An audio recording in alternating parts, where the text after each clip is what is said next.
are a lot of folks out there who have only ever known me as a musician. And when those people find out what I've been up to the last year and a half of finally trying to learn how to speak up and trying to learn how to be seen, they get really confused. And they're like, Brad, I've been watching you on stage for 25 years. What are you talking about? You don't have a problem speaking up. You don't have a problem being seen. And I have to explain to them the difference for me between being on stage and being off stage. And I've never had a problem being on stage. I love performing. I always have from the time I started, probably when I was, early 20s until now. And I don't see it ever changing. I love being on stage and performing. Um, but when I'm on stage, I feel like everyone is, for the most part, it's not always the case, but most people are there to hear what I have to say and hear what I have to play. And they want to see what I'm up to.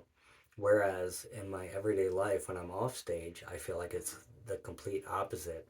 I feel like people couldn't care less what I have to say, and that's when I crawl back into the woodwork and try to be invisible, like I've done my entire life.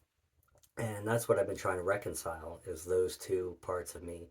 I don't want to do the old trope where it's like when I'm on stage, I'm a different person. I'm not a different person. It's still me. It's just a different version of me who's a little more confident and that people want to hear what they have to say. So I've been trying to reconcile that. If I can get some of that confidence from my on stage persona to my everyday life, I think it's gonna be it's gonna go so much better for me, and that's what I've been working on, and it has been going good.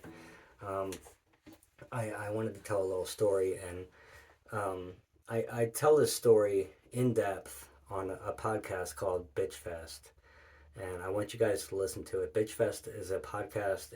It's mainly aimed at women, and I had the honor of being the first male guest, and I think the only male guest to this point.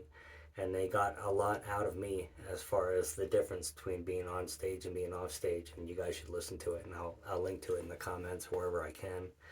But Bitch Fest, please listen to that episode or all their episodes. But years ago, I started touring with a band called Ryan, Chris, and the Rough Cuts, and they are still out there doing it, and they put on a great show, so go see them if you can.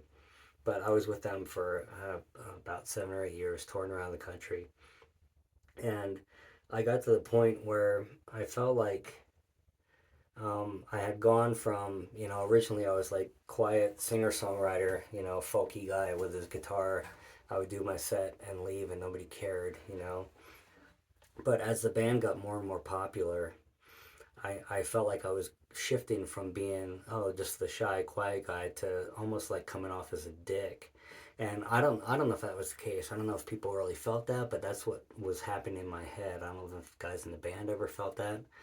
But yeah, when we were playing our set, it would go great. And then as soon as the set was over, if there wasn't a backstage area, which oftentimes there's not, I would make a beeline to the back of the room, usually by the bar, put my head down and get out of there and go in the back by the bar until the next set and then do it all over again. And it was great. But I felt like, again, this might have all been in my head, but I felt like as we got more popular, people started to see me differently as I was doing that. And there were occasions, several occasions, where I would walk by high fives from fans, and I would walk by people, friends who came to see me play because my head was down and I was just trying to get away from the stage as quickly as possible. And yeah, I don't know how much people noticed that, but I certainly internalized it in my head, and I started to feel really bad about it. I was like, I'm not the quiet guy anymore.